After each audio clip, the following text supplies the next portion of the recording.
Welcome back to the Unraveled Podcast. My name is Nina. And my name's Alina.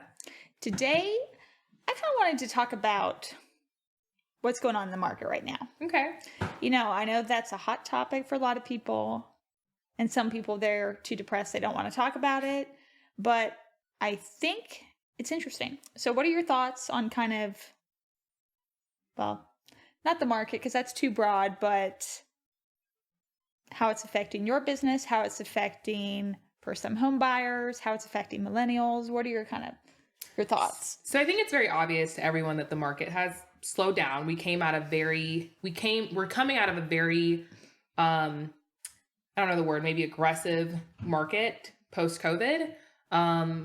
Interest rates were at a very low. Interest rates were at a low, which were great. And it was just incredibly hot. You were dealing with bidding wars, having to offer over asking. It was an insane market, probably the best year I've had in my entire career. Really the last 2 years were, I think that was 2021 and 2022. Yeah. During COVID and then coming out of COVID. And now we're like officially out of COVID. And this market has just been entirely different. I definitely would say it's probably been the worst years in my career. Not worse like where I'm like, scrapping for change, or just in comparison to the prior years. Yeah. And it's crazy because I've talked with a lot of other lenders and a lot of other realtors who have been in the game significantly longer than me. And they've all said the same thing. Like people who have been in the industry for 20, 30, 40 years, they've all told me like, this is the worst time. This is the worst, not worst time. This is the most challenging year that they've ever had. Yeah. Again, not saying that it's terrible, but when you're comparing it to other prior years, it's been different. Because again, we went from like 3% interest rates to double that. Not to say that, you can't buy a house or anything of that sort. It's just a drastic difference in such a short amount of time. That's honestly the best way I could describe it. Yeah. The strategies you need to utilize now in order to secure a deal. Correct. So on the realtor side, but then also on the buyer and the seller side, you can't just willy-nilly buy a house. You can't willy-nilly sell a house. You really have to be intentional. And creative. I think creativity and intentional and work ethic are the three things that you really have to do if you want to buy or sell or be a realtor or be a lender, I'm sure. Because... Agreed. And to add to that, like just in the mortgage industry, because of this new factor of really people having to really be creative in the COVID market, but also this market coming out of COVID, the mortgage industry has been really helpful in that aspect. Lenders have been really helpful in that aspect, coming up with creative programs to assist buyers in this, in this different time, just because again it's a drastic shift in such a short amount of time. Like the 2-1 to buy down program, or like the buyer's down payment assistant programs. Like there's a lot more programs out now than there were during COVID to kind of help buyers adjust to this shift. And even sellers to some degree. I remember thinking back on the first ever property I purchased, and that was challenging itself. Was that in Athens? It was. Oh, yeah. Really? That was the first property you ever purchased? Yeah. So I think that our education system has changed over time. And for millennials and Gen Zs, there's not things that you are taught in school or things that you just know by going through high school, university, things you have to learn: how to buy a house, how to make sure your credit score is where it needs to be. Or even knowing what credit score is. Correct. Or the difference. I had to learn the difference between the different FICOs, FICO 9, or, Girl, I don't even know any of that stuff. I just know the basic credit score. And that was a challenge because, number one, the affordability is its own issue, but then the steps of educating yourself. Correct. Because even if you can quote unquote afford it, there's still other steps that if you don't have those in line, you can't buy anything. Like your credit. You could have $100,000 in the bank, but if your credit's not there, you cannot purchase unless you're paying $100,000 cash, then you can. But if you got to make up for the difference of it, correct, and you don't have the credit, correct, you cannot purchase. And that was for the first property we ever purchased. That was the biggest challenge because I had not been in the U.S. for that long. And so the age of my credit was short. And so that reflected poorly on my credit, even though there was no other debt, there was no derogatory marks. You just didn't have enough Correct. credit history. Well, let me stop you there and ask you, what was that like in like Thailand? There's no, like, you don't have to have credit. Like, Well, what does that look like? As far as I know, as far as I was raised and what we did, you just bought what you had money for. So I was always taught. So that means paying cash for everything. Mm-hmm. Damn, that's a big difference in the U.S. You know, people will still take out loans and go into debt and get mortgages and all that, but it's not as what's the word? It's not as common as here. You know, credit cards and all that stuff, I see it now as a means to an end. You can use it to get miles, points. There's strategy now.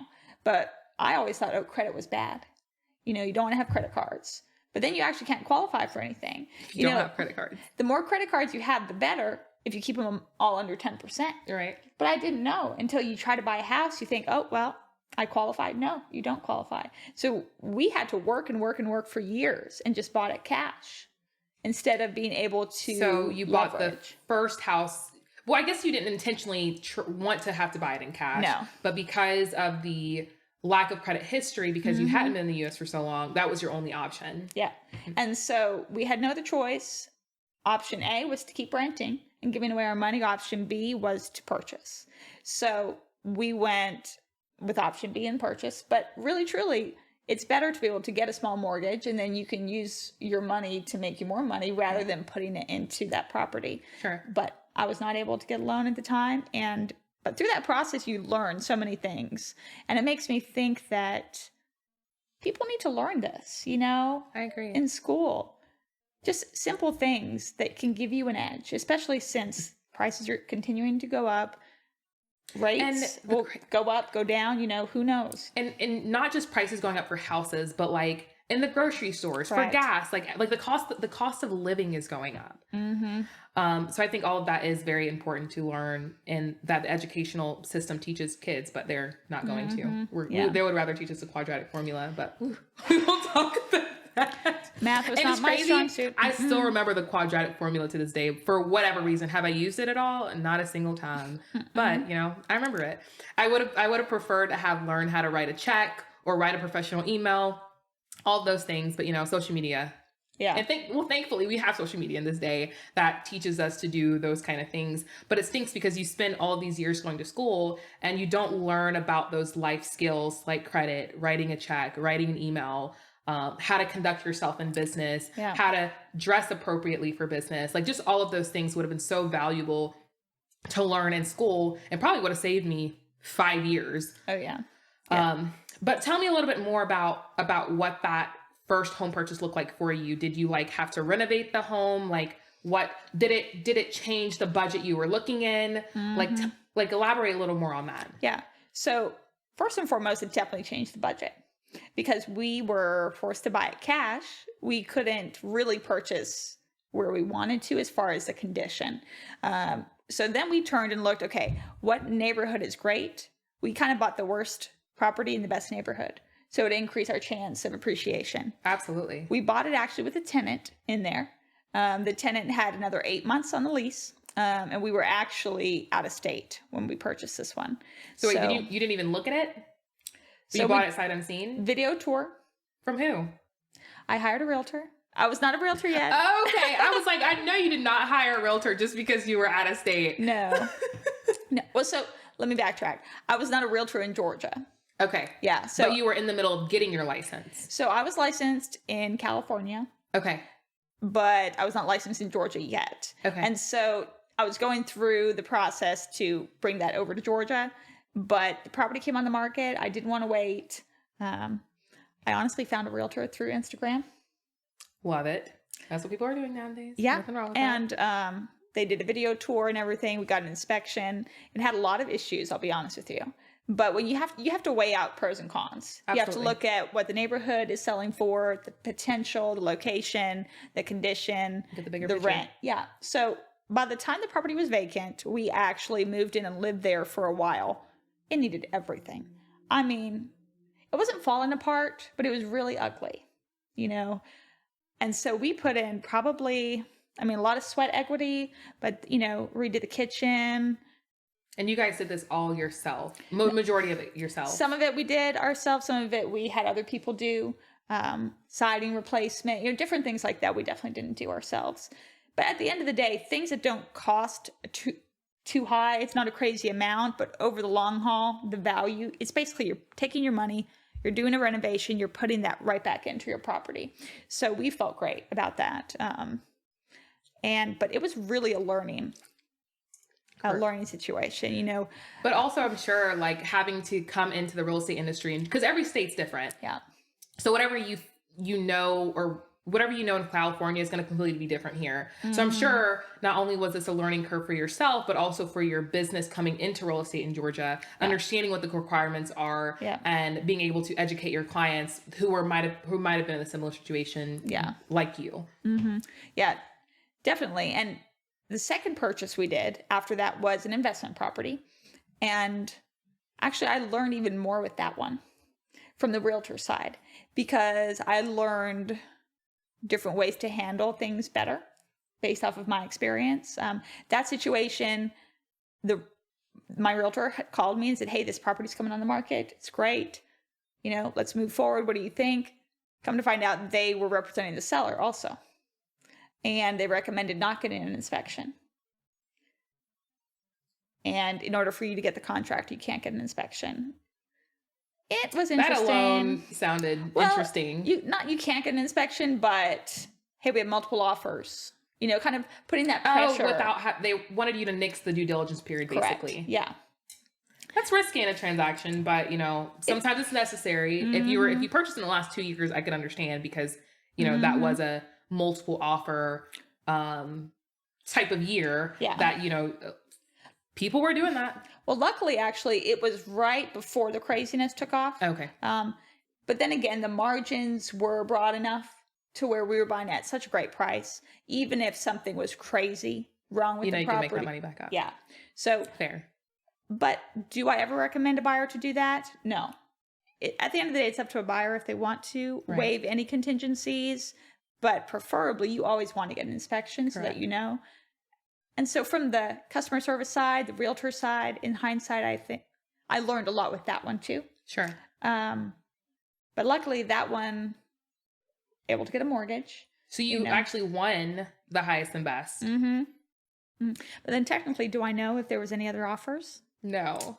So anyway, that's a different story. Hey, just so you know, you can always add a contingency in there saying that they show you proof of the other offer. Which, people could still lie. I'm not saying they won't, but it's something that I've always added in to get something as proof. 100%. And you know that now, but before you're... Sure. You're right. Before you complete your licensing and everything.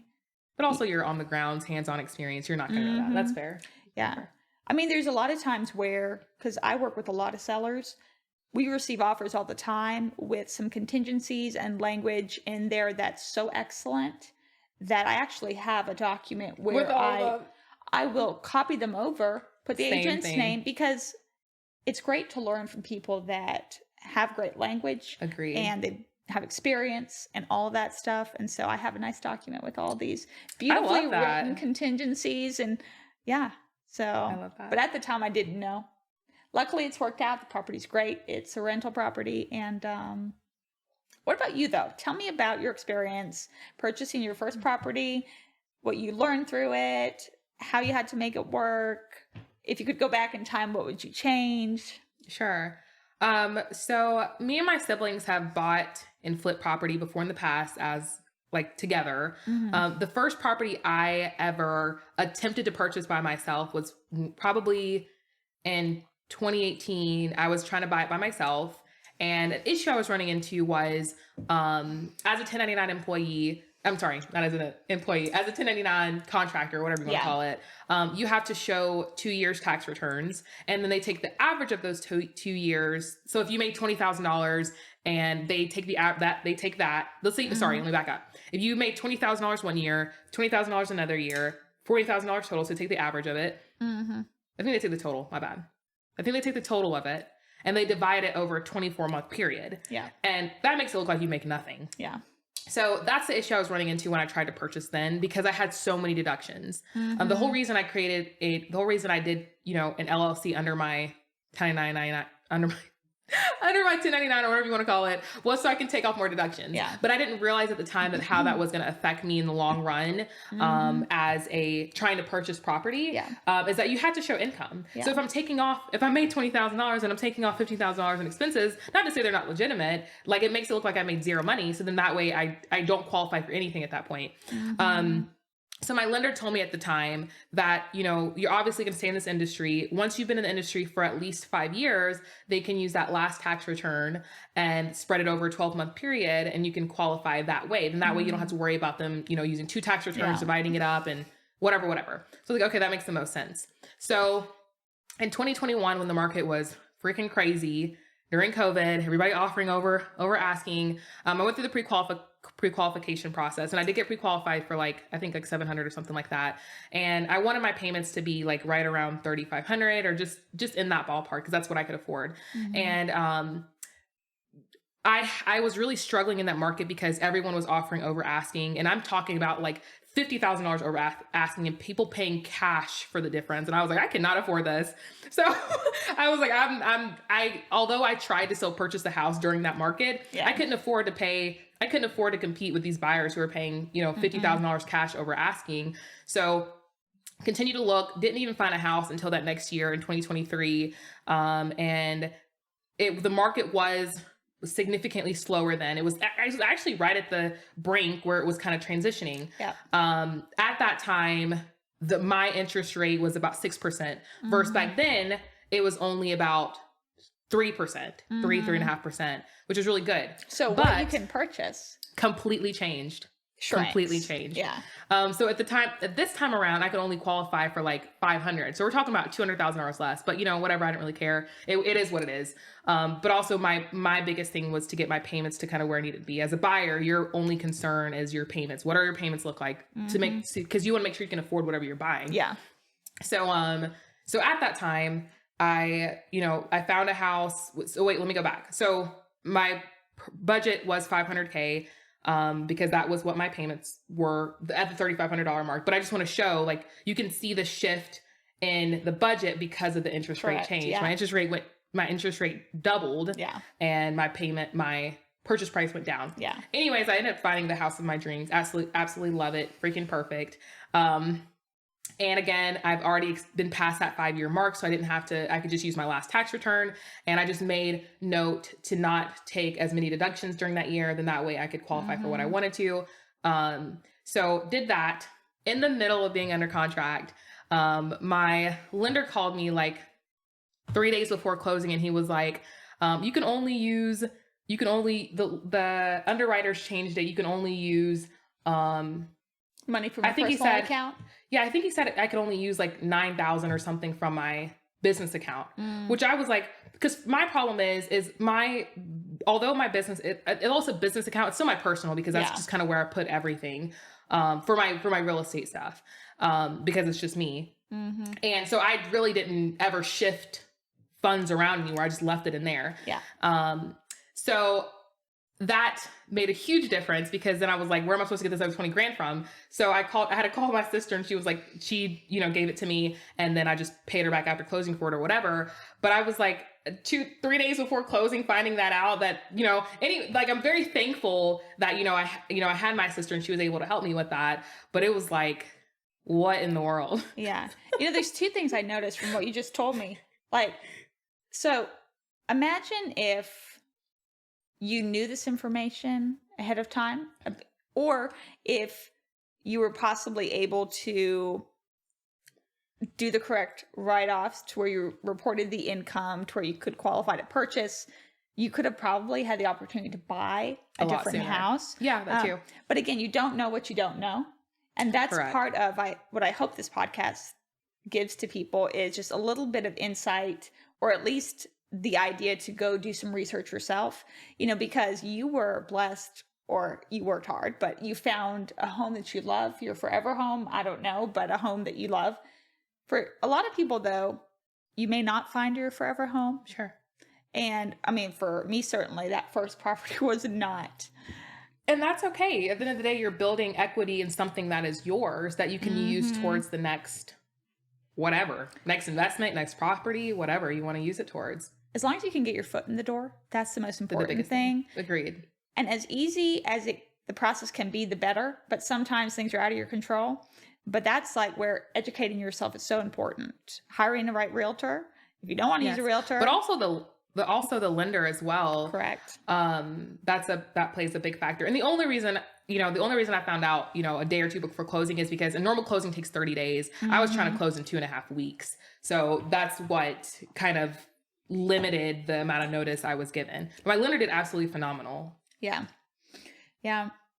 I mean, that's the thing, whether it's a big house, a small house, a condo, a townhome, multifamily. I mean, there's so many different options, but I think the process starts a couple years beforehand. You have to start preparing to make that decision, Exactly. Now, are there times where your parents give you money or you inherit money or sure, but typically for the majority, you have to work for that. Right.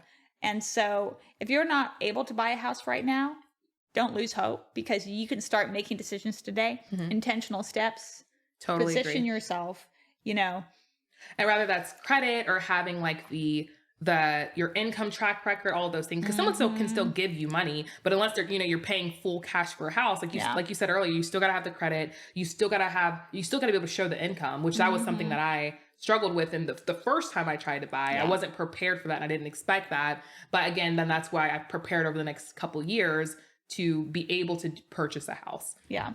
So I totally agree with that. Yeah. Well, I think that takes us to the end of the second episode.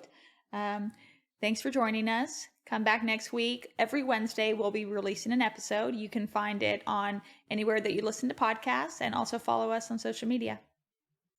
Bye.